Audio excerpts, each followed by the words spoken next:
você gosta de jogos de tabuleiro, é isso mesmo, jogos de tabuleiro, perfil, né? Para testar sua inteligência também tem o Quest. A galera lá do grupo de oração se amarra nesse, ó, Banco Imobiliário, passa a madrugada, não sei o que esse povo fica fazendo. E um dos que a galera mais tem jogado, War. É um jogo de estratégia, um jogo de inteligência. E é interessante porque todos os participantes no início do jogo ganham uma carta de objetivo, uma missão que eles têm que cumprir. E aí não é incomum, né, durante o jogo, a pessoa começa tentando cumprir o seu objetivo, que é conquistar a Europa, a Oceania, as Américas.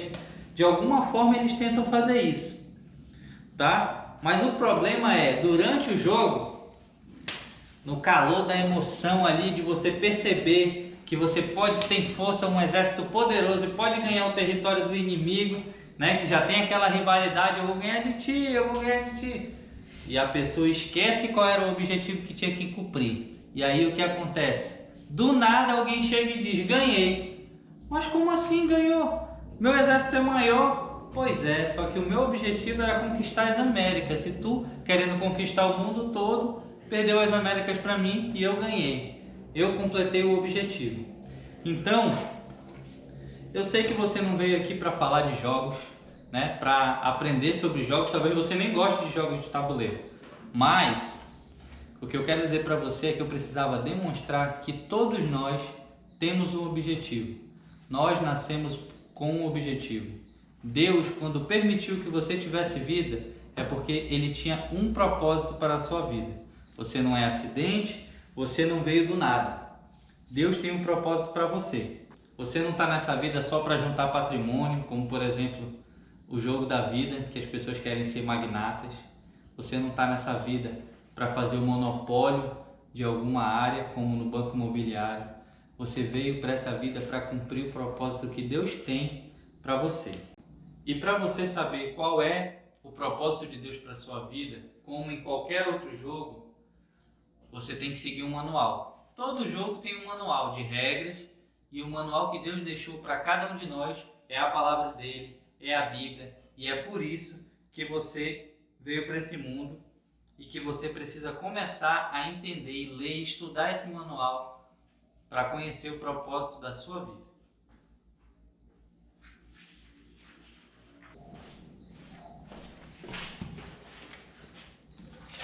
Agora você sabe que você tem uma missão nessa terra. Já pensou se quando a gente aceita Cristo, Deus nos levasse imediatamente para o céu?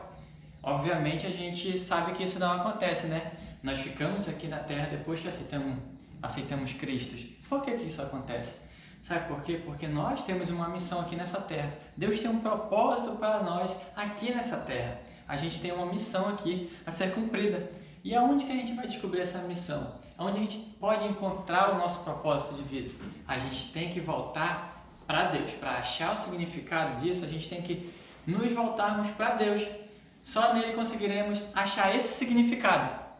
Porque olha só, se eu fizer essa pergunta, geralmente eu vou responder essa pergunta da seguinte forma: eu estou aqui para realizar os meus sonhos de viagem, conhecer a Europa, conhecer o mundo. Ou eu estou aqui para casar. Meu propósito de vida é casar. Ou então, eu estou aqui para ter carros, ter uma casa na praia. Eu estou aqui para ter uma fazenda, um sítio. Ou então você poderia dizer: eu estou aqui para satisfazer os meus prazeres, encontrar os prazeres da minha carne, satisfazer todos os prazeres que eu tiver. Você observa o padrão nessas respostas quando a gente tenta encontrar o propósito da nossa vida? Qual é o padrão?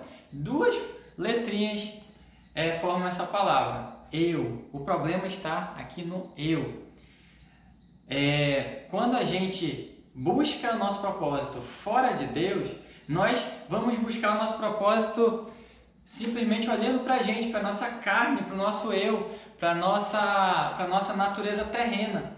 E não é esse o nosso propósito. Esse é o padrão. Nós nunca vamos conseguir responder essas perguntas, conseguir achar o propósito da nossa vida olhando para o nosso eu. Não podemos. Tudo começa com Deus. Temos que nos voltar para Deus. É nele que a gente vai achar esse propósito. Olha o que diz, abra sua Bíblia, em Colossenses 1, 16 e 17. Olha o que diz essa passagem. Tudo, absolutamente tudo começou nele, e nele encontra propósito. Ele está lá antes que tudo viesse a existir, e ele tudo mantém até o presente momento.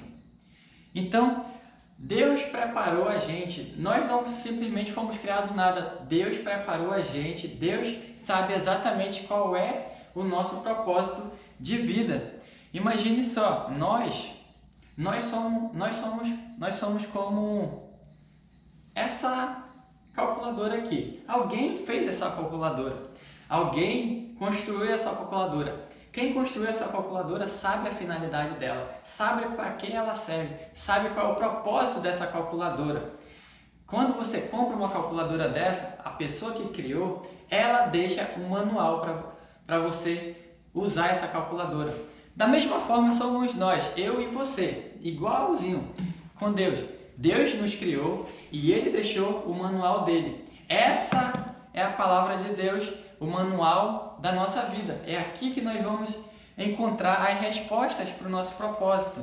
É aqui que nós vamos encontrar, aqui nessa palavra, nesse manual que nós vamos encontrar a nossa origem, o significado da nossa vida, o nosso propósito, a importância que a gente tem aqui na Terra e a nossa identidade. É aqui que nós vamos encontrar a resposta para isso. Nós não somos um acidente, nós fomos, como eu falei já, nós fomos planejados por Deus. Deus planejou muito antes de a gente imaginar nascer, muito antes de nossos pais nos planejarem. Deus já tinha planejado a gente. Deus tem um propósito, então nós temos que nos voltarmos para Deus para encontrar esse propósito. Olha o que diz em Efésios 1:4. Abra sua Bíblia aí, dá pause rapidinho, abra sua Bíblia em casa para você acompanhar essas passagens. Olha o que diz. Efésios 1:4.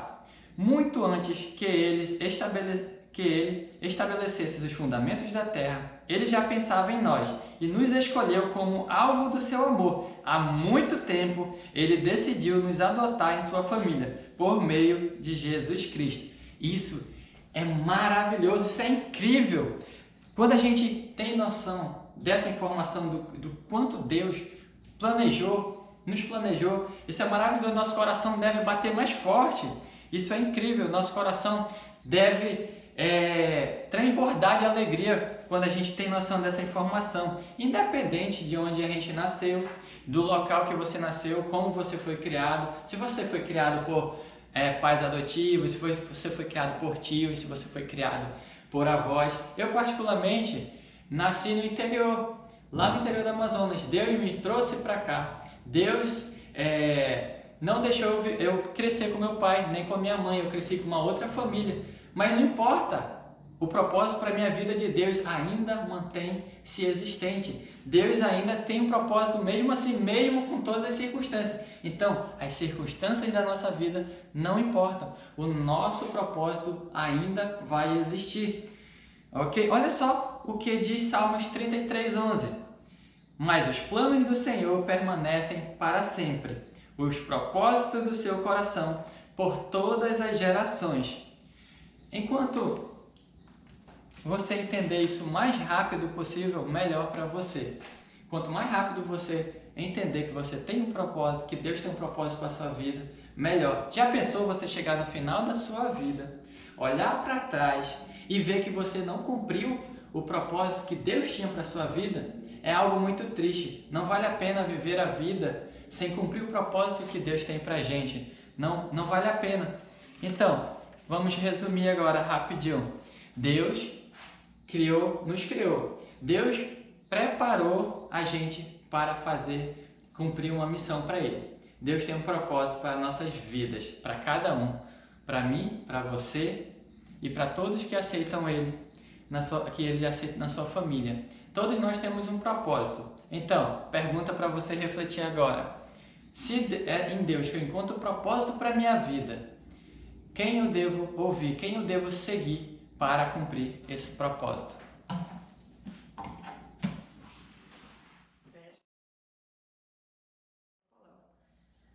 Nós temos um alvo, e a primeira seta que vai atingir esse alvo é conhecer a Deus.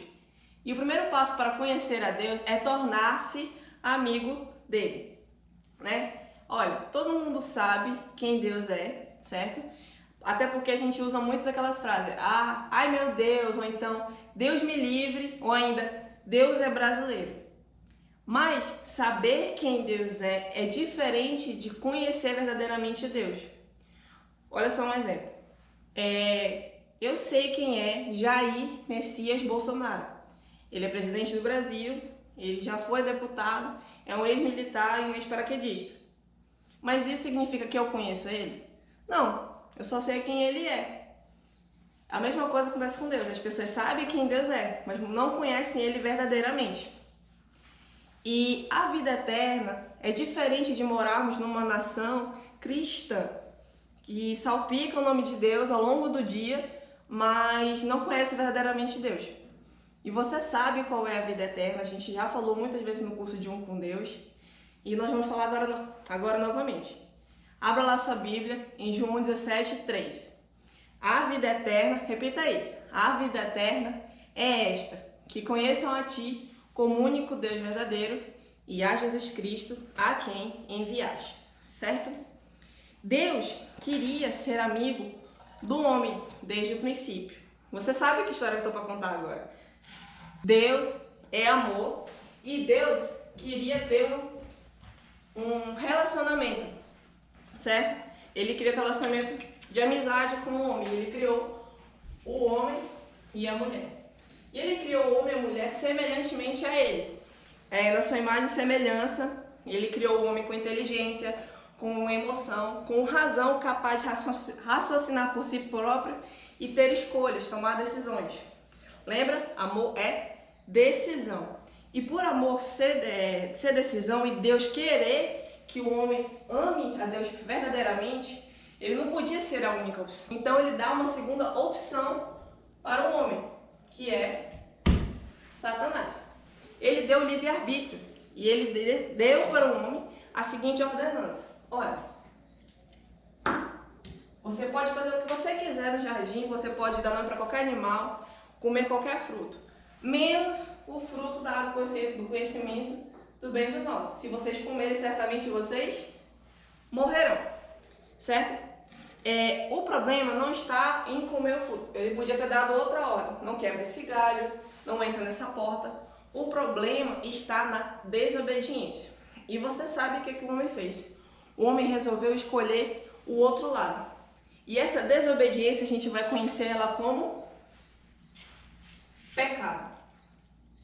E o homem passou para o lado do time adversário. Certo? O ruim de toda essa história é que nós nascemos do lado do time adversário. Todo mundo, toda a humanidade, todas as nações nascemos do lado de cá, completamente desconectados de Deus. Mas Deus, Ele é amor.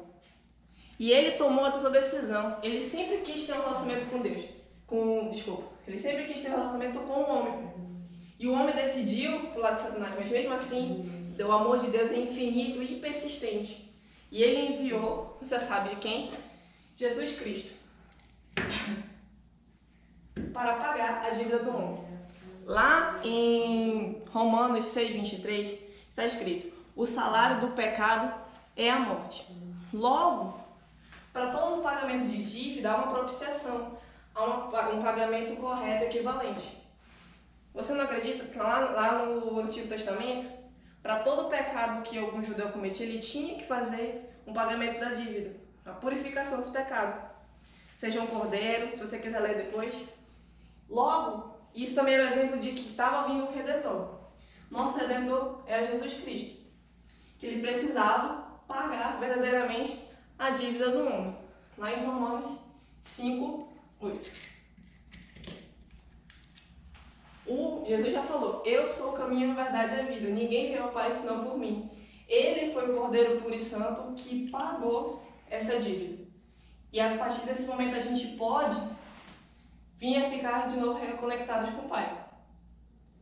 Nesse momento, eu tenho que dizer um negócio. Eu tomei essa decisão, eu escolhi por Deus. Lembra? Deus é amor. Eu escolhi esse relacionamento. Eu escolhi ficar reconectado com Deus. E você também pode escolher. A pergunta que eu deixo é: você já tomou essa decisão de ficar longe de Deus ou não?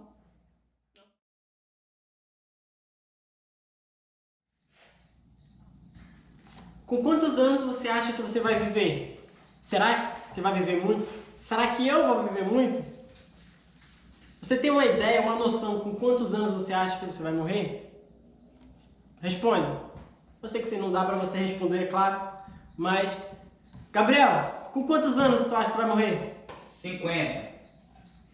Lázaro, quantos anos? 70, se Deus quiser. Tá na média, né? Mas a grande maioria das pessoas mais saudáveis, ela vivem até mais ou menos os 100 anos. Tem aí aquelas exceções, né? Que vivem menos, temos aquelas exceções que vivem mais. Mas, geralmente, a partir dos 70 anos, as pessoas começam a terem dores. 70 não, bem antes, né? Se você for um jovem que não se cuida, você começa a sentir dor antes. Mas, geralmente, para os mais velhos, a partir dos 70, né, começa a vir as dores. Aquela música que ele gostava de ouvir já não é mais legal. As músicas de hoje em dia, para ele, já não são mais legais, né? Aquela escada top com 3 degraus, para quem tem 70, é como se fosse uma escada com 1000 degraus, né? Fora a dor para subir. Mas o foco não é esse. Nosso foco da nossa aula é: você foi criado para a eternidade. Mas nós podemos viver mais, viver menos, dependendo da circunstância e das situações. Mas a partir do momento que Adão comeu o fruto, a morte entrou na nossa vida. A morte entrou no mundo. A partir de Adão, a Bíblia é narrada mais ou menos assim. Adão viveu, né?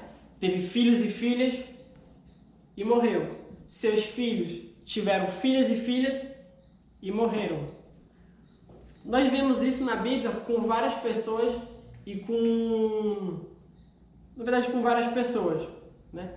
Mas ninguém gosta de morrer, ninguém quer morrer, na verdade, né? Ninguém quer passar por essa dor, nem muito menos os nossos familiares. Mas com essa desobediência de Adão, a morte veio e veio para todos, né? Desde então, a morte passou a reinar, passou a ter o seu local de destaque na nossa eternidade, né?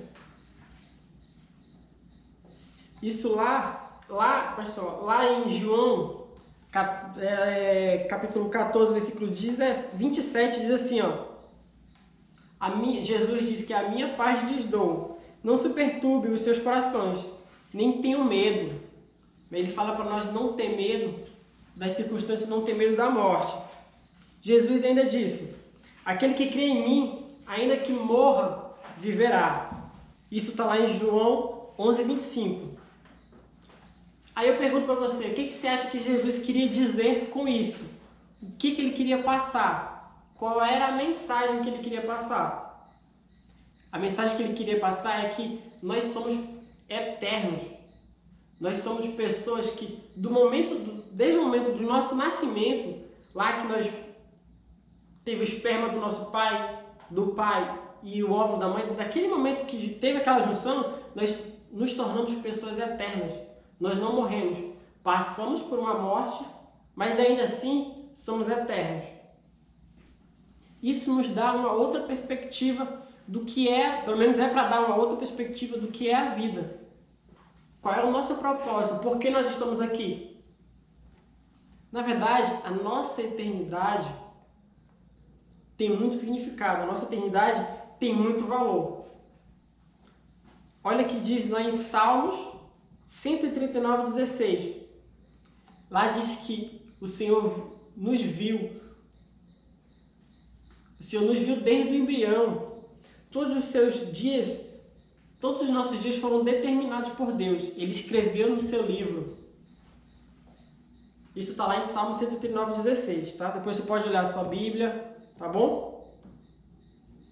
Isso quer dizer que a nossa eternidade está acontecendo neste exato momento, tá?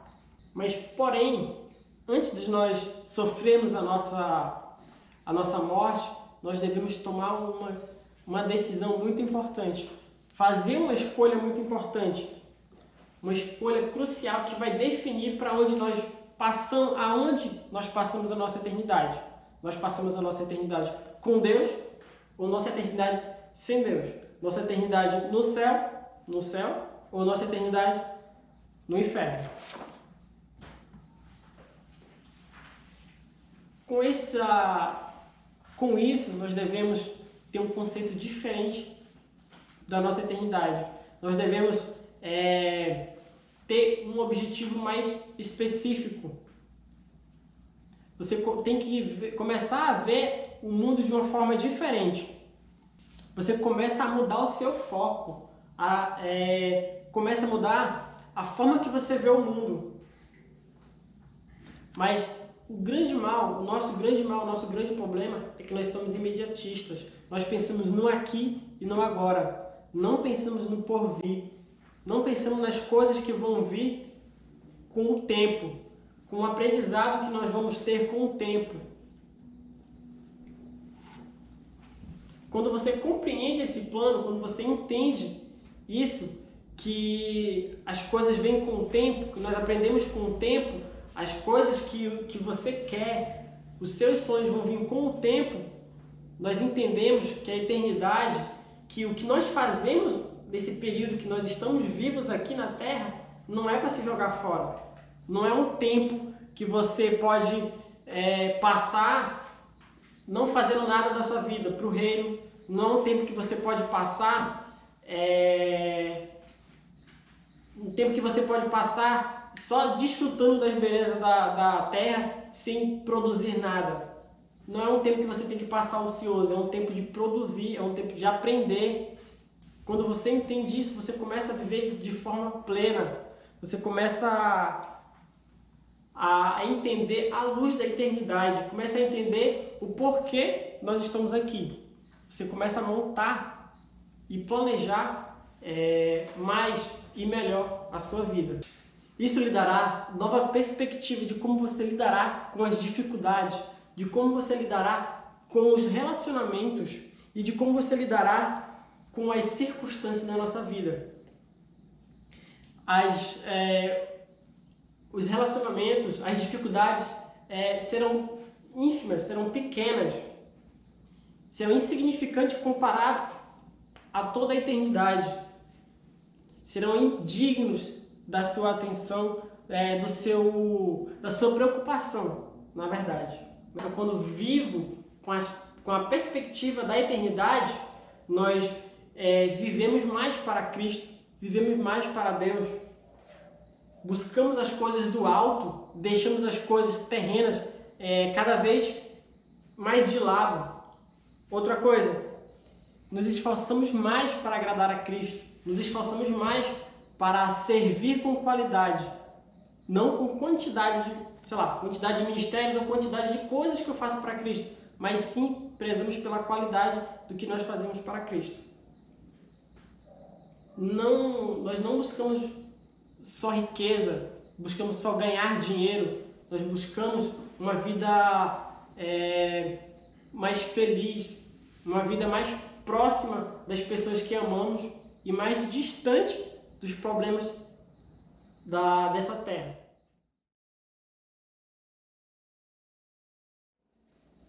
Agora, gente, eu vou fazer vocês se sentirem velhos. Vocês sabem quanto tempo faz que passou Matrix, o filme? Esse mesmo que você assistia e se empolgava. 21 anos. A Alemanha já bateu na gente daquela goleada que faz vergonha até hoje, há 6 anos.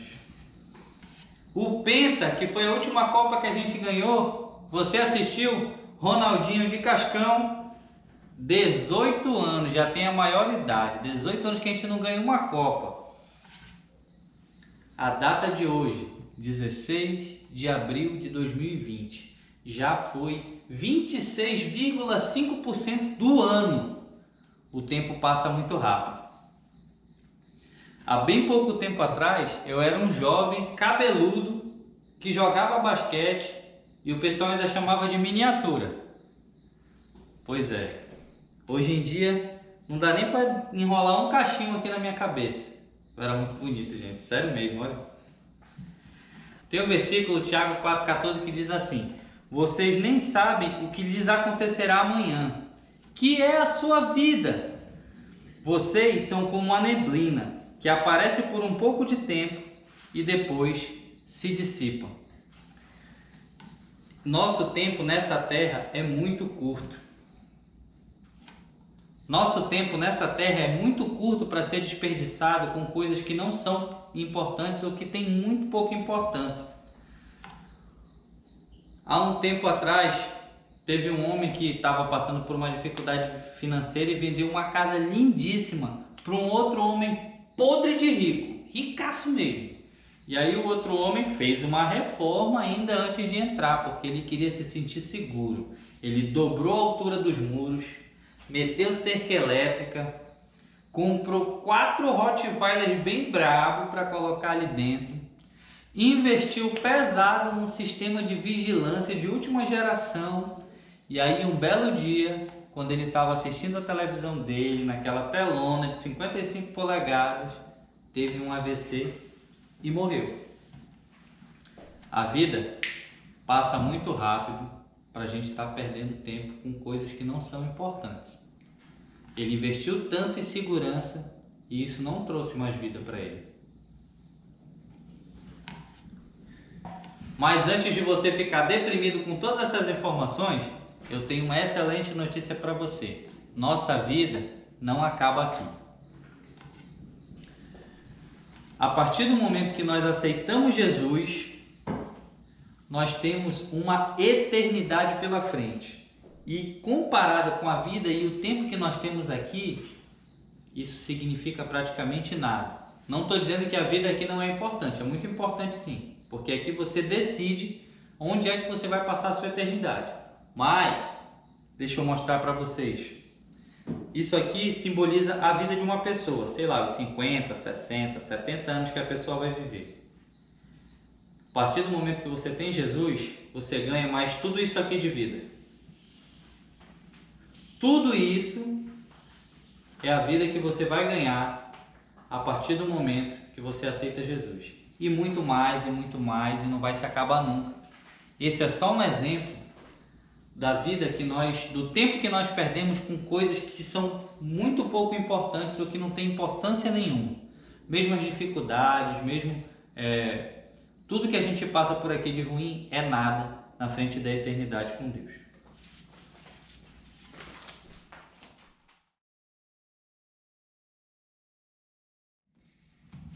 A segunda razão por que estamos aqui é para glorificar a Deus. E o que seria glorificar a Deus? Lembra que eu falei sobre propósito na minha aula anterior? Que eu falei que nós estamos aqui para cumprir o propósito que Deus colocou para a gente aqui nessa terra? Pois é, quando você cumpre o propósito que Deus colocou para você aqui nessa terra, você está glorificando a Deus. Então, se você quiser anotar um conceito de o que é glorificar a Deus, anote aí rapidinho para você saber. Glorificar a Deus é cumprir o propósito pelo qual eu fui criado. Isso é glorificar a Deus. Quando você cumpre aquele propósito para o qual você foi criado, para o qual Deus lhe criou, você está glorificando a Deus.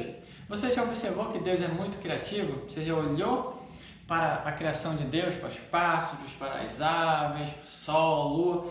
Você viu que Deus é muito criativo? Quando a gente olha para uma mangueira, por exemplo, você vê a mangueira que ela dá frutos.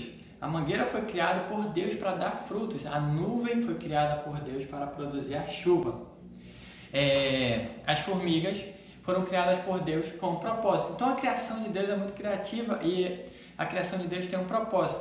Quando a mangueira produz frutos, ela está glorificando a Deus, porque ela está cumprindo aquilo que Deus programou ela para fazer, aquilo que Deus colocou como propósito dela. Então, a natureza glorifica a Deus quando ela cumpre aquilo que Deus fez ela para fazer, ok? E nós também, como você já sabe, nós também fomos criados para cumprir um propósito. Nós temos um propósito para que Deus nos criou para fazer. Então, existe algo que nós temos que fazer. Existem coisas que nós não glorificamos a Deus quando nós fazemos. Por exemplo, quando eu me acho muito, quando eu vivo para me achar, quando eu vivo para me realizar, quando eu vivo para me amar, ou quando eu vivo para mim, para fazer os meus prazeres, viver conforme os meus prazeres, conforme as minhas vontades. Isso não glorifica a Deus. Essas coisas não glorificam a Deus. Quando eu faço, quando eu ajo dessa forma, eu não estou glorificando a Deus, eu não estou agindo conforme Deus me criou para agir. Nós sabemos que a nossa tendência humana é fazer coisas realmente que nos afastam de Deus, fazer coisas que Deus não é glorificado. A nossa tendência humana pecadora faz com que nós tenhamos essa tendência para fazer essas coisas, mas nós não devemos fazer essas coisas porque isso não glorifica a Deus. Olha o que diz Romanos 11:36. Se você puder dar uma pausa e olhar o versículo, vai lá rapidamente. Olha o que diz. Pois dele, para ele, são feitas todas as coisas. São todas as coisas. Não, o versículo não é por mim, para mim são todas as coisas. Não, é pois dele, para ele são feitas todas as coisas. Então, você deve estar se perguntando agora, ok, professor, entendi que eu tenho que glorificar a Deus e quando eu glorifico a Deus, quando eu consigo cumprir aquilo que Deus preparou para a minha vida, eu estou glorificando a Deus. Então eu já entendi isso, professor, mas como que eu faço isso? O que eu tenho que fazer para glorificar a Deus, para cumprir esse propósito? Bem, você vai lembrar que lá no curso de Um com Deus teve uns exercícios que você fez, chamado aquele exercício da consciência da presença de Deus. Vamos ver se você lembra. Eram 6 exercícios. O primeiro era bom dia. O que você tinha que fazer nesse exercício? Quando você acorda, você dava bom dia para Deus. Acordou, logo em seguida já dá bom dia para Deus, agradece a Deus por aquele dia. O segundo exercício era o bip. Lembra do bip? Você tinha que colocar um despertador em hora, para toda vez que despertar você fazia uma pergunta para Deus. Você pergunta para Deus, Deus, você está gostando do que está vendo? O terceiro exercício que você pode fazer para glorificar a Deus é louvor. O que seria louvor? Louvor seria basicamente elogiar a Deus através de música, de palavras. Você elogia a Deus pela sua criação, por tudo que Deus merece, por que você consiga olhar de bom de Deus, que são muitas e milhares de coisas que você tem para elogiar. Então você elogia a Deus. O quarto exercício é engrandecer. Engrandecer é quase igual a louvor, só que é mais na parte de agradecimento. Engrandecer você vai agradecer a Deus por tudo que Deus faz na sua vida. Aí nós temos o quinto passo, que é disciplina. Esse passo, o que significa esse passo? É que toda vez que acontecer algo ruim na sua vida, algo difícil na sua vida, você se pergunta para Deus, Senhor, o que tu queres me ensinar com isso? O que eu posso aprender com essa situação? Você vai fazer essa pergunta. E o sexto passo antes de dormir, dizer boa noite para Deus, agradecer a Deus por tudo que Ele fez e faz por você. Então, esses são exercícios que ajudam você a glorificar a Deus. Por quê? Dessa forma, você faz Deus se tornar o principal, o número 1 na sua vida. Quando você coloca Deus no seu dia a dia, em todas as suas atividades durante o seu dia, Deus se torna a prioridade na sua vida. Deus se torna o número 1 na sua vida. E aí você acaba glorificando a Ele, porque tudo que você está fazendo para a glória dEle. Deus é como se fosse o centro da sua vida. Lembra do eu, que você não está mais fazendo mais para os desejos da sua carne. Você agora, o centro do seu ser, o centro da sua vida é Deus. Tudo que você faz, Deus está na frente daquilo. Então, esses são alguns exercícios para você fazer, mas existem várias outras coisas que você pode fazer para fazer com que Deus seja o centro da sua vida, Deus seja o número 1 na sua vida. Há muitas coisas que você pode fazer, não são fáceis. Você vai ter que mudar a sua prioridade, a sua agenda, seus relacionamentos. Você vai ter que mudar muita coisa na sua vida para que Deus se torne o número 1 na sua vida. Eu, particularmente, eu sou apaixonado por futebol. Gosto muito de futebol. Quando eu estava chegando na NIB, lá no começo, tinha um futebol todo sábado, 5, 6 horas, lá no condomínio onde eu morava. Aí o que aconteceu? Meu líder me ligava. E aí, Lázaro, eu tava chegando na igreja, né? Meu líder me ligava, e aí, Lázaro, vem pro GA e tal. Eu, não, tô fazendo não sei o quê. Eu sempre inventava uma desculpa. Só que, na verdade, eu tava querendo jogar bola. O meu foco, a minha prioridade naquele momento não era Deus. O meu foco, a minha prioridade era o futebol, era outras coisas. Chegou um momento na minha vida que eu tive que decidir o que seria prioridade, se seria Deus ou as outras coisas. Eu tive que decidir. Faz mais ou menos 7 anos que eu não sei o que é assistir jogo de futebol no domingo à tarde, que eu não jogo bola, porque geralmente sábado e domingo eu estou na igreja. Então, aquilo que eu fazia, eu deixei de fazer porque as minhas prioridades mudavam. As coisas que eu passei a fazer foi para fazer Deus se tornar o centro da minha vida. Então, eu deixei amizade, eu deixei amigos de infância, eu deixei coisas que eu gostava muito. Não é fácil, não é algo fácil, é algo difícil. Mas eu lhe garanto, eu não me arrependo nem um pouco dessa decisão que eu fiz. Quando a gente olha para trás e vê que a nossa vida está sendo útil para o propósito que Deus tem para a gente, nós nos alegramos. Porque é muito bom servir a Deus. Não tem coisa melhor nessa vida. Então, é difícil sim, é muito difícil. É difícil, mas vale muito a pena no final nós olharmos para trás e vermos que nós entregamos a nossa vida para Deus usar. Então, resumindo aqui, você precisa glorificar a Deus com sua vida. Você glorifica a Deus quando você cumpre o seu propósito. Então você torna Deus se torna o ponto central da sua vida, ele se torna prioridade. Você não age mais para o seu eu, você não age mais para satisfazer os seus prazeres. Agora, tudo que você faz é em função de Deus. Deus é o centro da sua vida e é assim que você glorifica a Deus. E para terminar, quero fazer uma pergunta para você. O que você pode mudar na sua rotina diariamente para fazer com que Deus seja o primeiro na sua vida?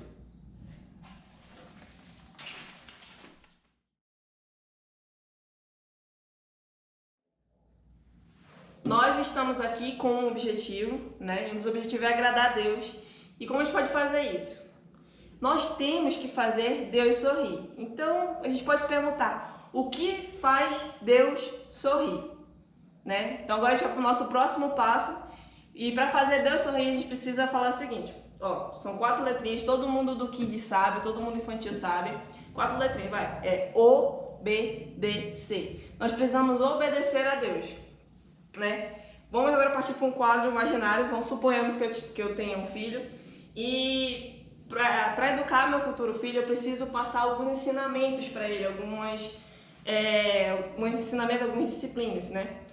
Eu quero que meu futuro filho, seja bem sucedido em todos os aspectos da vida dele. Eu quero que ele seja bem sucedido profissionalmente, eu quero que ele seja bem sucedido no âmbito espiritual. E para isso, eu vou educá-lo da melhor forma possível. E uma coisa que eu acredito que vai servir para o ensino dele é a comunicação. Então, desde sempre, eu vou ensinar o meu filho a ser muito comunicativo, a falar bastante e, claro, com cautela. Mas um dos ensinos que primeiro que eu vou colocar para ele é o seguinte: filho, né? Quando você vê um conhecido nosso, conhecido meu, ou do seu pai, você cumprimenta. Não, tá passando aqui, você cumprimenta. Acho que alguns de vocês devem fazer isso com os filhos de vocês. Aí você pode falar lá, filho, eu vou passar algum conhecido, tu diz oi, sorri, até porque isso é um ato de educação, né? E isso abre muitas portas para o futuro da criança, mas desde cedo a gente tem que estar ensinando. Aí eu falo para ele, ó, vê um conhecido, você cumprimenta, tá bom? Aí, imagina pela seguinte situação, eu venho aqui pra igreja com meu filho, aí passa um conhecido e ele faz exatamente o que eu falei, ele cumprimenta o nosso conhecido. Nossa, aí eu vou ficar muito feliz, eu vou ficar muito alegre, eu vou soltar até aquela música na minha cabeça, assim, We are the champions.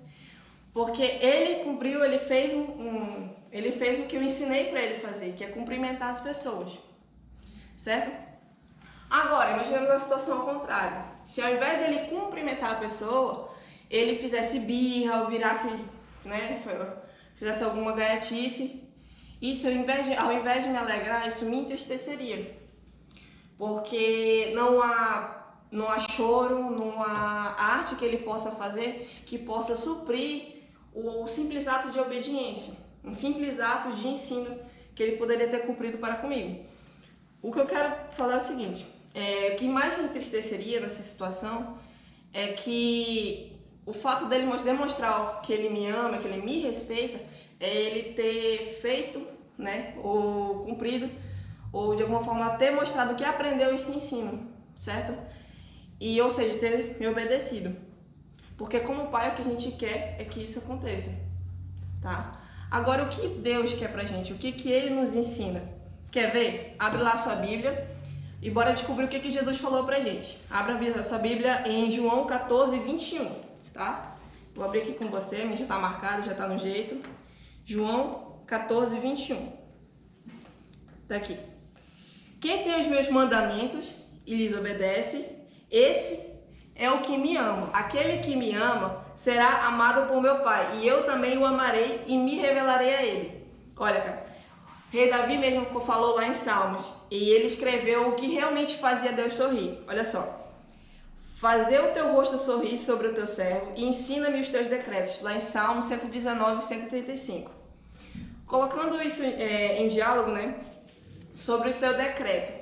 Qual é a nossa função? Obedecer o decreto de Deus, então assim Deus sorrirá para mim. Quer fazer Deus sorrir? Descobre os ensinamentos que Ele tem para você, os decretos dele. E onde é que está isso? No seu manual, tá? Então, você quer fazer Deus sorrir? Descubra o que Ele quer para você e obedeça, tá bom? Agora eu vou pedir para vocês responder uma pergunta. Não precisa anotar a pergunta, anota só a sua resposta. É uma resposta pessoal, tá? Não existe certo nem errado. Use o Espírito Santo para ver o que Deus está falando com você nesse momento, tá?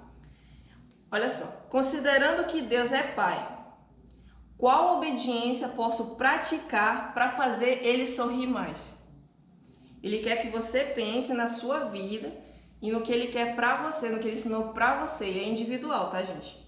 Considerando que Deus é seu Pai, qual obediência posso praticar para fazer Ele sorrir mais?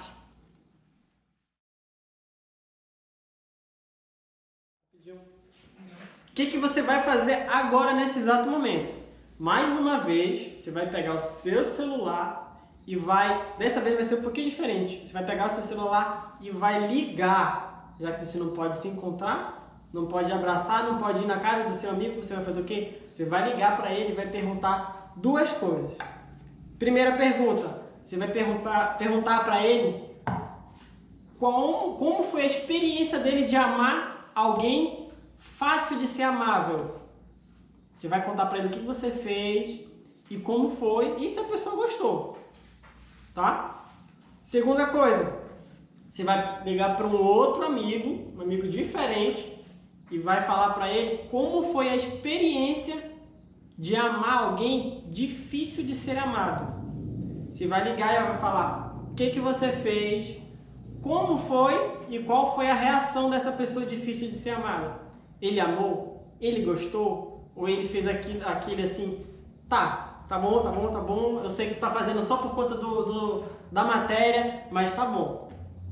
Você vai passar para os seus amigos qual foi a expressão e como foi fazer essas duas coisas, tá bom?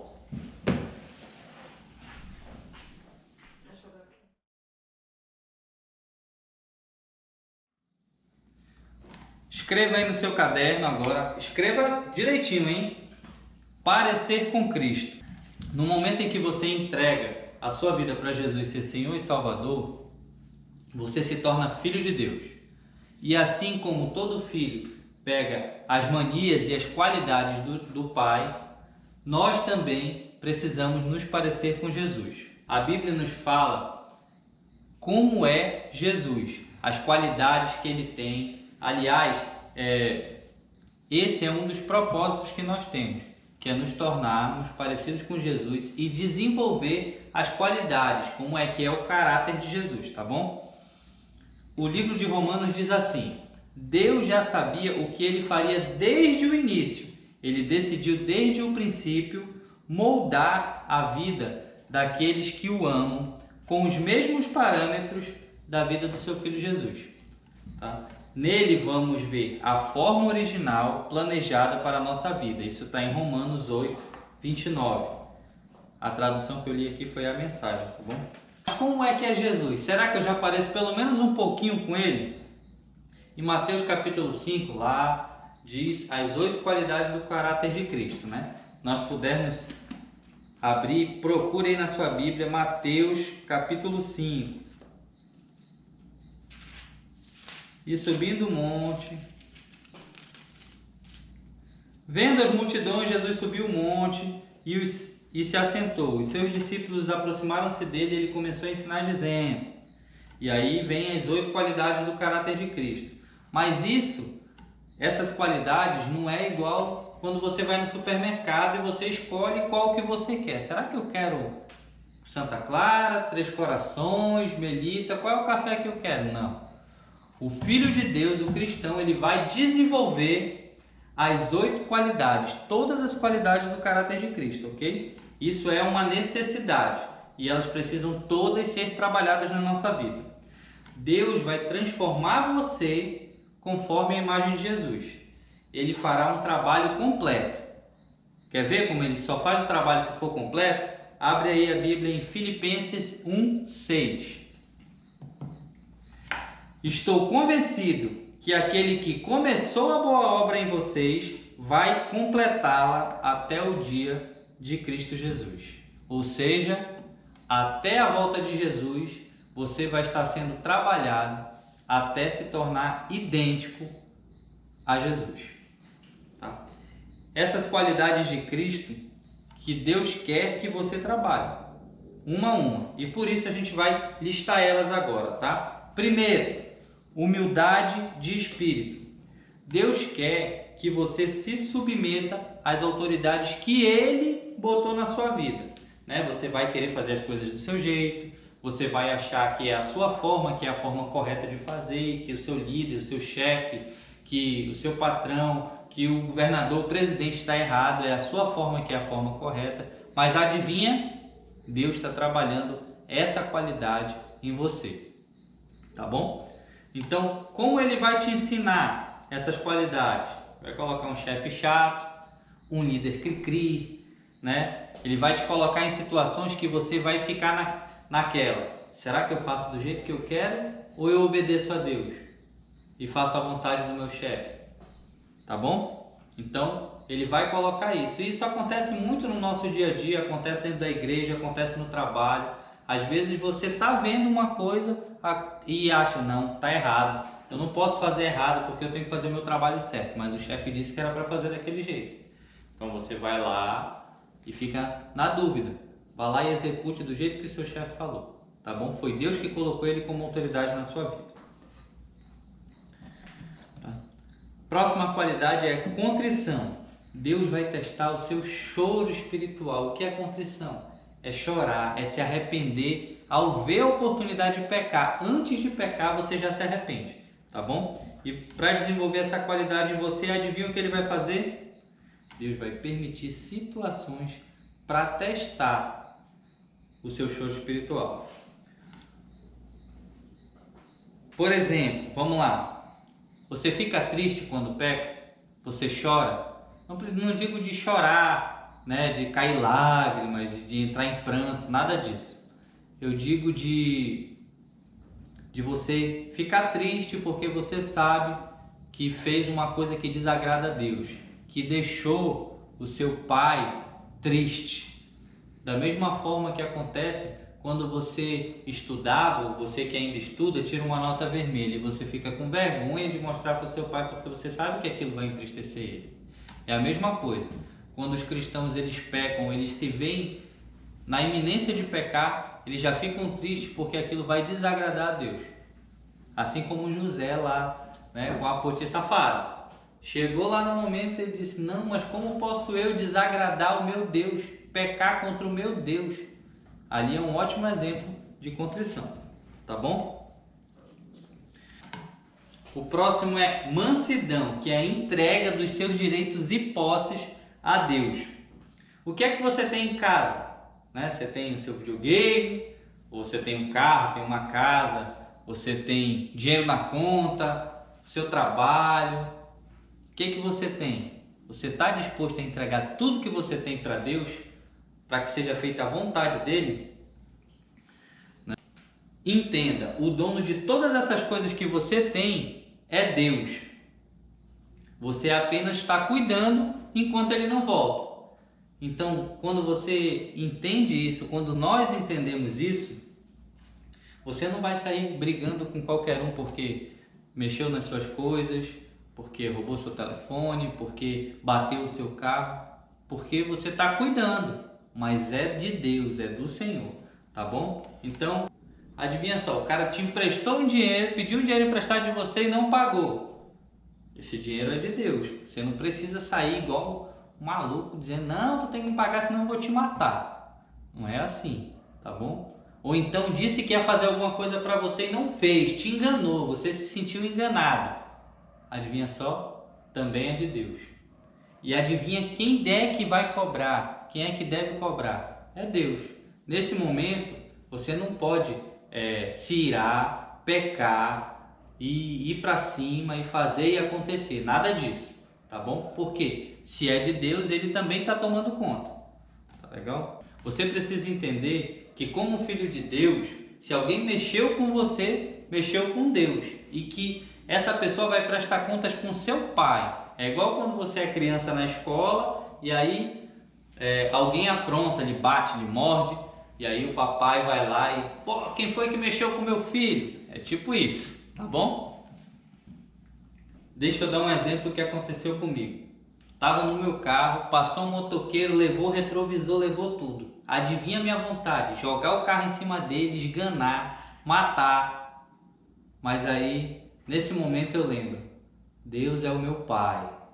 Ele não quer que eu faça isso. O motoqueiro vai prestar contas com ele que vai atrás desse motoqueiro para mim. Sabe qual é o nome disso? Dessa vontade de fazer justiça com as próprias mãos? Fome e sede de justiça, tá? Quando a gente acorda pela manhã, a primeira prioridade da nossa vida deve ser fazer a vontade de Deus, obedecer a Deus. Isso na minha casa, com meus filhos, com a minha esposa, em qualquer lugar a gente precisa fazer isso. Vou dar um exemplo. Eu tenho a oportunidade de ganhar um dinheiro fazendo um esquema no trabalho, mas é a vontade de Deus que eu faça isso? Deus está testando. Deus quer que eu seja justo, que eu tenha fome e sede de justiça, que quando eu vejo alguma coisa errada, eu fique indignado com aquilo. É isso que Deus quer. Não que eu vá resolver com minhas próprias mãos, mas que eu me incomode porque eu estou vendo que está errado, tá bom? E eu tenho certeza que essa semana Deus trabalhou isso na sua vida. Sabe por quê? Sabe o que isso significa? Que a gente vai fazer o amor em ação. Deus vai dar várias oportunidades para você trabalhar a fome e sede de justiça, né? Que é você amar.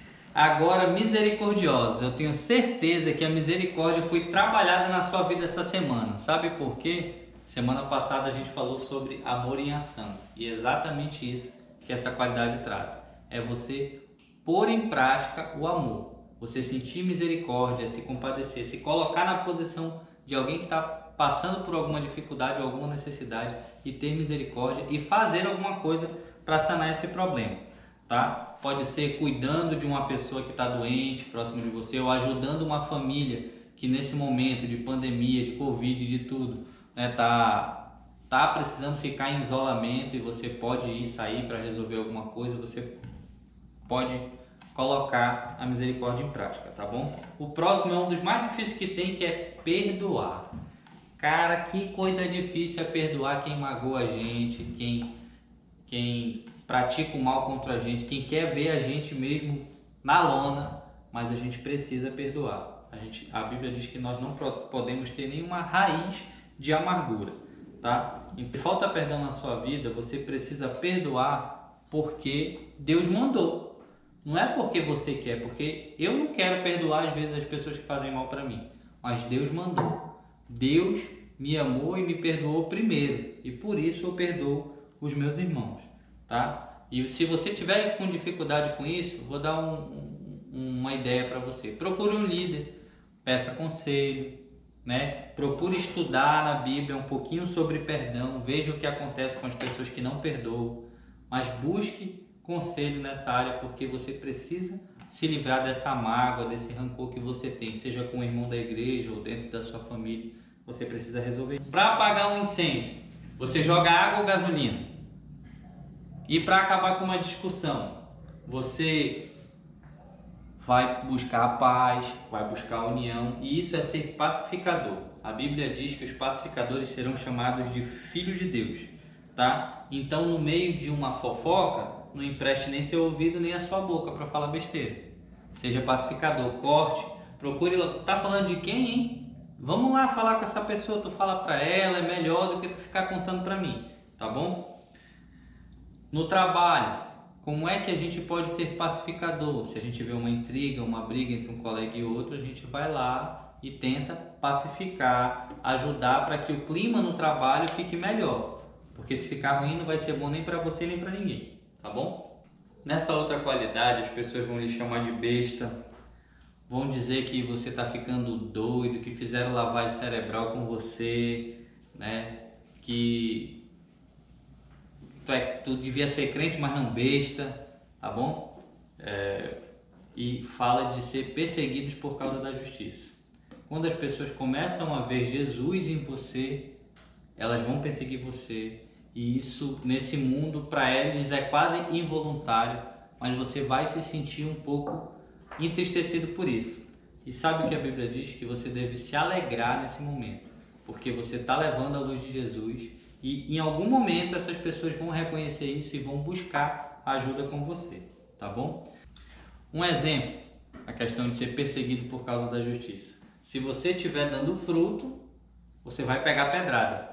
Como assim, Gabriel? Tu passa na rua e vê uma mangueira cheia de fruto, cheia de manga, tem um monte de curumim tacando-lhe pedra nela. Mas se não tivesse nenhuma, se não tivesse dando fruto, se não tivesse fazendo a vontade de Deus, ninguém estava tacando pedra, tá bom? Então, pense aí, para você saber se você está crescendo nessas qualidades. Vamos dar alguns exemplos. Se você se sente menos dono das suas coisas e começa a se importar menos quando as pessoas lhe prejudicam um pouco, você está sendo mais manso, né? Se você se encontra praticando mais o amor em ação, né? Se compadecendo com a situação das pessoas, de repente um pedinte, um doente, alguma coisa assim, você está sendo mais misericordioso. Como é que você vai saber se você está melhorando nessas qualidades que Deus quer desenvolver em você? Vamos dar alguns exemplos. Se você está se importando um pouco menos com as suas coisas, né, quando você sofre algum prejuízo, se você entendeu que isso é de Deus e que você está só tomando de conta, você está sendo um pouco mais manso. Quando você se compadece com a vida de outras pessoas, quando você pratica mais o amor em ação, você está sendo mais misericordioso. Quando você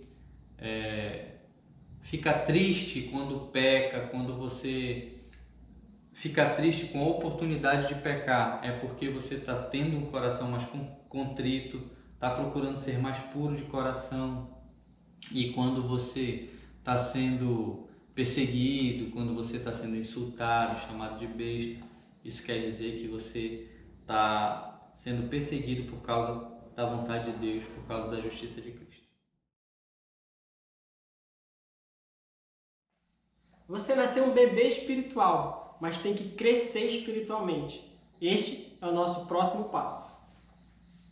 Você nasceu numa família espiritual, mas será que você está crescendo espiritualmente? Será que você está melhorando espiritualmente? Eu vou dar um exemplo, né? Digamos que você ou qualquer uma outra pessoa tenha um filho, e esse filho tenha 7 anos. Esse filho com 7 anos, ele ainda come papinha. Será que tá certo isso? Comer papinha? Ele ainda mija na fralda. Será que tá certo isso? Na verdade, além de mijar, ele tá usando fralda ainda, né? Com certeza não está certo isso. Como isto não está certo, uma criança de 7 anos fazer tudo isso, também não está certo um crente da Nova Igreja Batista, com 7 anos de igreja, ainda errar em muitas coisas básicas. Quer ver? Eu vou dar mais exemplo.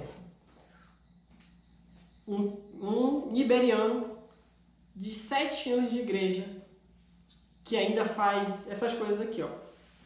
Faltar o culto. Será que está certo? Faltar o culto com frequência e sem motivo. Tá certo? Um outro exemplo. Faltar GA ou GO com frequência. Tudo bem, de vez em quando você faltar porque você vai, sei lá, reunião de família. Mas faltar com frequência e sem uma justificativa, né, é que nem um Lázaro. Deixar de ir para o GA para jogar futebol no condomínio. Isso não é uma desculpa aceitável, né? Um crente da Nova Igreja Batista, com 7 anos de igreja, ainda está fazendo isso? Ainda deveria, na verdade, estar fazendo isso? Com certeza não. E esse crescimento espiritual não é algo que seja difícil, não é algo doloroso, não é algo que você tem que pagar para adquirir. É algo que só depende de você e é algo que só depende da sua decisão. Tem que haver um esforço, uma vontade para ter mudanças, para essas mudanças serem cada vez mais frequentes na sua vida. Para que não aconteça com você o que acontece com aquele irmão que eu acabei de dar o exemplo, de 7 anos de igreja e ainda cometer esses erros básicos, fazer essas coisas que são coisas de criança espiritual. Para isso, para ver essa mudança, você tem que decidir, você tem que querer fazer isso, querer essa mudança. Você tem que fazer um esforço, você tem que persistir. Olha o que a Bíblia nos diz lá em Filipenses 2:11, do 11 ao 12, ó. Redobrem os esforços, sejam fortes, vivam em salvação. Essa força vem de Deus, um poder interior, um trabalho próprio de Deus e vocês, que resultará no prazer dele. Isso está lá onde? Em Filipenses 2, do 11 ao 12, tá? Aí eu pergunto de você, quem aqui que está assistindo essa aula quer continuar a ser aquele bebê espiritual, aquela criança que com 7 anos ainda mija na cama, que com 7 anos ainda mija na fralda, que com 7 anos ainda usa a fralda? Você ainda quer ser aquele crente que com 7 anos na igreja ainda falta culto, deixa de vir para o CENIB, deixa de ir para o GA, para o GO? Hoje está na hora de um crescimento espiritual, de tomar uma decisão que transforme realmente a sua vida. O seu crescimento tem que ser gradativamente, ou seja, tem que ser aos poucos. A cada 1 ano de igreja tem que haver mudanças, transformações. Passou o primeiro ano, mudanças e transformações. Segundo ano, mudanças e transformações. Terceiro ano, mais mudanças e mais transformação. Mudanças e transformação para quê? Para chegar num adulto espiritual. Para chegar no nível de um líder. Não que você venha a ser líder, mas para chegar no nível de um líder. Eu espero que você tome essa decisão e queira crescer espiritualmente. O nosso próximo passo agora que a gente vai ver é, para crescer você tem que comer. Quando você era pequeno, eu tenho certeza que a sua mãe deve ter lhe dado biotônico.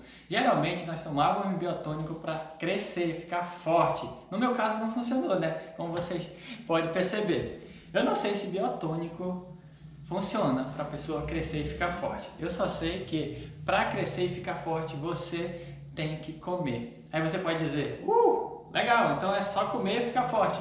Não, não é só comer qualquer coisa não. Tem que comer um alimento certo, um alimento nutritivo. Porque senão você não vai crescer bem. Os atletas de grande rendimento, para manter o corpo forte e saudável, eles têm que comer muito. Eles comem muito para manter o corpo deles. E é uma comida balanceada, é uma comida que tenha muitos nutrientes. Deus também deixou o alimento dele para a gente. Ele deixou o seu alimento. Sabe qual é? Aqui, ó. Esse é o alimento que Deus deixou para a gente. Isso aqui é o nosso próximo passo. Deus usa a sua palavra, que é a verdade. Aqui está o nosso alimento. Aqui na palavra de Deus é que nós vamos nos nutrir espiritualmente. O que você quer que vença na luta entre a carne e o seu espírito? A carne ou o espírito? Vai vencer aquele que você alimentar mais. Aquele que você alimentar mais é o que vai vencer. E Deus deixou a sua Bíblia, a sua palavra aqui para alimentar a gente espiritualmente. Então nós temos que meditar nessa palavra. Temos que meditar nessa palavra. Será que você ainda lembra os passos da meditação? São 5. Qual é os passos da meditação? Primeiro, ler e entender. Segundo, memorizar. Terceiro, tirar uma lição. Quarto, tomar uma decisão. E o quinto passo, compartilhar com Deus. Esses são os passos da meditação. Então nós temos que meditar nessa palavra para nos alimentarmos, para manter o nosso espírito saudável, forte, para lutar contra a nossa carne. O mundo diz muitas coisas por aí, o mundo diz muitas mentiras, mas é só aqui, ó, nessa palavra que você vai encontrar a verdade. Olha só o que diz João 8, 31 e 32. Um versículo bem conhecido já. Se vocês permanecerem firmes na minha palavra, verdadeiramente serão meus discípulos e conhecereis a verdade e a verdade vos libertará. É nessa palavra aqui que você vai encontrar os mandamentos de Deus para a sua vida. É aqui nessa palavra que você vai encontrar exemplos diários para você usar na sua vida diária. Nessa palavra você vai encontrar conselhos, você vai encontrar histórias que vão lhe ajudar durante a sua vida. Nessa palavra você vai encontrar respostas para muitas questões do seu dia a dia e da sua vida. Então aqui, ó, aqui está o seu alimento espiritual. Você deixa de tomar café, almoçar, jantar, você deixa de comer. Não, você não deixa, a gente não deixa de comer porque a gente sabe que nós precisamos nos alimentarmos para manter o nosso corpo. Assim também nós precisamos alimentar o nosso espírito para manter o nosso espírito vivo. Eu vou contar uma história agora de como Deus usa a palavra dele para nos ajudar, para nos tirar de grandes enrascadas. Essa é uma história do meu cunhado, irmão da minha esposa. Ele estava lá no trabalho dele, trabalhando normal, e do nada chegou uma moça de um outro setor gritando, fazendo escândalo, batendo na mesa, fazendo escândalo, dizendo que ele tinha mandado um relatório, que nesse relatório ele tinha dito que ela tinha mandado um relatório errado e tal, e ela começou a discutir na frente de todo mundo. Ele já estava ao ponto de perder a paciência. Mas ele conta que antes de ele perder a paciência, ele lembrou de um versículo, que é Provérbios 15:1. Olha só o que diz nesse versículo. A resposta calma desvia a fúria, mas a palavra ríspida desperta a ira. Antes de perder a paciência, antes de perder a compostura, ele lembrou desse versículo. E nesse momento ele virou para ela e simplesmente disse: vou verificar, e continuou o trabalho dele. Essa pessoa foi discutir com o chefe dela, passou mal, teve que ser hospitalizada e ele teve que assumir a área dela. Ele teve que ser transferido para um local que era do lado da casa dele, recebeu uma promoção, foi trabalhado lá, passou a trabalhar a 3 minutos da sua casa, recebeu uma promoção, evitou uma discussão na empresa, tudo por causa de um versículo. Um versículo que ele lembrou. A palavra de Deus é viva e se nós guardarmos ela na nossa mente, ela vai nos ajudar muito na nossa caminhada com Deus. Eu queria que você agora fizesse uma oração comigo, que você abaixasse sua cabeça e repetisse essa oração que eu vou ler para você aqui. Olha só, repita comigo. Deus, quando eu der um passo errado, traga na minha mente a sua palavra para iluminar e corrigir o meu caminho. Que Deus abençoe.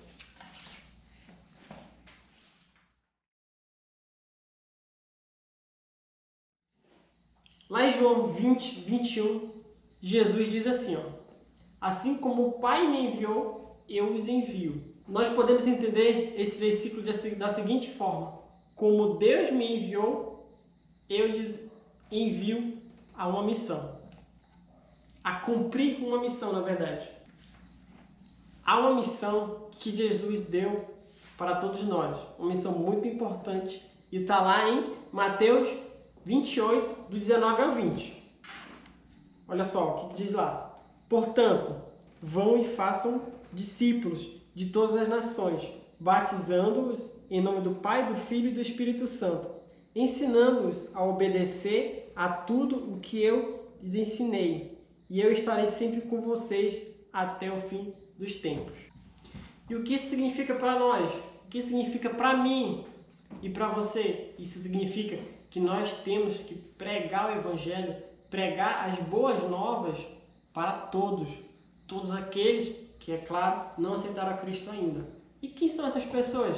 Essas pessoas são aquelas pessoas que estão na sua escola, as pessoas que estão no seu trabalho, as pessoas com quem você tem um contato social, contato no trabalho, na escola, não sei, na padaria, o padeiro que mora do seu lado, a sua vizinha. Mas aí você me fala, mas Estevão, eu nem sei ainda, eu acabei de aceitar Cristo, eu não sei como pregar o Evangelho ainda, eu não sei evangelizar alguém. Para você evangelizar alguém, você não precisa ser um expert nisso, você não precisa ter anos de experiência. Existe uma forma bem simples e fácil que é muito eficaz. Eu vou lhe contar agora. Sabe como é que é essa forma? É bem simples. Você contar a sua experiência de vida. Você contar o seu testemunho. Testemunho de como você conheceu a Cristo, qual é a situação que você estava e como você aceitou a Ele.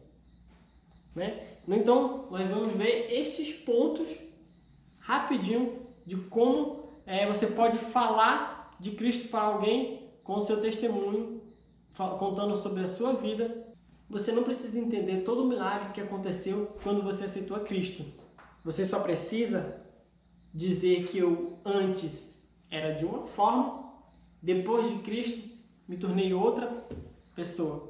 Para praticar isso, você tem 4 tarefinhas super pequenas e super fáceis. Número 1, o que você vai fazer? Você vai falar para essa pessoa como você era antes de aceitar a Cristo. Primeira você vai falar como você era antes de aceitar a Cristo. Número 2, o que você tem que fazer? Você vai falar para essa pessoa quando foi e como foi que eu ouvi sobre Cristo. Segunda atividade é como foi e quando foi que eu ouvi sobre Cristo.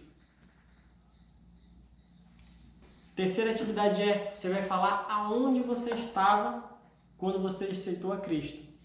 Certo? Terceira é aonde você estava quando aceitou a Cristo. E a número 4 é como essa decisão de aceitar a Cristo está me transformando espiritualmente. Tarefa para casa. Tá? Tarefinha simples. Na verdade, são 2 tarefas. E a primeira é o seguinte: você tem que escrever a história de quando você aceitou a Cristo em 4 frases. Tá? Escrever a história de como você aceitou a Cristo em 4 frases.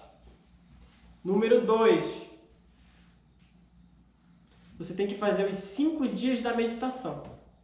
Essa tá fácil, né? Fazer os 5 dias da meditação.